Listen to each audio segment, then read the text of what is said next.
In a nursing home in Massachusetts, a 78-year-old woman smiles to greet her guests. But rather than family, the men are police officers, and their visit marks the end of a 42-year mystery. Flora Stevens went missing in 1975, but nobody knows how she ended up in a home hundreds of miles away. Not even Flora herself. Flora was born in the late 1930s and grew up in Yonkers, a suburb of New York City. After attending high school there, she traveled 90 miles north to find work in the Catskill Mountains. A resort-strewn region about 2 hours from New York City, the picturesque area was a tourist hotspot even then. There, Flora began working as a chambermaid and found a position at the Concord, a luxurious resort in the region's Borscht Belt. With some 1,200 rooms, the hotel had plenty of jobs to keep her occupied. However, she still found time to enjoy herself and even attend the famous Woodstock Festival, held on a nearby farm in 1969. At the Concord, Flora made $2.25 an hour, one of hundreds of people who flocked to the resort to find work every summer. Over the years, she worked several seasons there, cleaning the rooms of the wealthy visitors who vacationed among the mountains and lakes. At the same time, a man named Robert Stevens was also working at the resort. By 1975, Robert and Flora appeared to be married, and the young woman referred to herself as Mrs. Flora Stevens on a job application. However, their marriage seems to have had its challenges. Apparently, Flora had psychiatric issues and sometimes needed to see a doctor for treatment. It was evening on August 3, 1975, when Robert gave Flora a lift to the hospital in Monticello, a tourist town located just a few miles from the hotel. But when he returned to collect her, she was nowhere to be seen. Mysteriously, Flora had vanished into thin air. She was just 36 years old. When his wife failed to appear, Robert reported her missing to police. But when they investigated, the mystery only deepened. Apparently, Flora had never turned up for her appointment at the doctor's that day. And even though it was common at the time for seasonal workers to disappear, the local detective paid extra attention to Flora's case. But despite the enthusiasm of law enforcement, Florida's disappearance was never solved. Meanwhile, the world continued to turn. In the Catskills, tourists abandoned the resorts in favor of suburban living and cheap foreign holidays.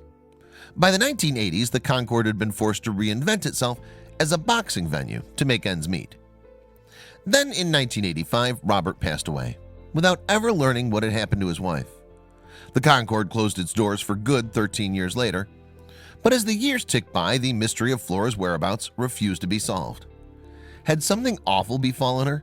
Or had she simply run away, never to return? Amazingly, more than 4 decades would pass before any light could be shed on the case. Then in September 2017, the skeleton of a woman was discovered in Orange County, one state away from where Flora had disappeared. Tasked with identifying the remains, senior investigator Jan Sullivan began trawling through missing person reports. However, it was tough going. Apparently, there are more than 20,000 missing women unaccounted for in the United States today. But as he searched the records, Sullivan realized that Flora could be a potential match. Hopeful, he contacted police in the Catskills, Sullivan County for more information. If Flora had any living relatives, Sullivan reasoned, their DNA could be tested to see if it matched the remains discovered in Orange County. Duly, the case was assigned to Detective Rich Morgan, and he attempted to establish if there was a link between the two cases. However, Flora and Richard never had children, and no family of the missing woman could be found. Despite this disappointment, Morgan did manage to uncover one interesting piece of information. Apparently, someone in Massachusetts was using Flora's social security number. Eventually, he was able to trace them to Lowell, Massachusetts, a city some 250 miles away. There, a woman going by the name of Flora Harris had been residing in an assisted living facility since 2001. Tellingly, Flora Harris also had the same birthday as Flora Stevens, although she appeared to be going by a different name. Could the two Floras be one and the same? Morgan was determined to find out. On October 24th, he made the trek from Sullivan County to Lowell, accompanied by Ed Klaus, another detective. When the detectives arrived, they were greeted by a smiling woman with shoulder-length gray hair. Showing her a photograph of Flora Stevens taken before she disappeared, they waited to see if she would recognize the young woman in the picture. Amazingly, they were not disappointed. She says, "That's me," or "me," she responded with one word, Me. Morgan told CBS News in 2017. Similarly, when shown a photograph of Robert, the woman recognized him by name. And when the officers gave her a postcard depicting the Concorde back in its glory days, Flora reacted with delight. To the officers, it was clear that Flora Stevens had finally been found. But what had happened over the past 42 years? And how had Flora ended up so far from home? Sadly, the 78-year-old was suffering from dementia and was unable to shed any light on her mysterious past. Most of the secrets are locked inside Flora, Morgan told the Associated Press in 2017, and I don't think we'll ever get them. Festus Mabuva, who helped care for Flora at her home, agreed.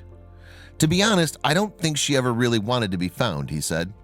You can tell something happened in her past that she didn't want any part of.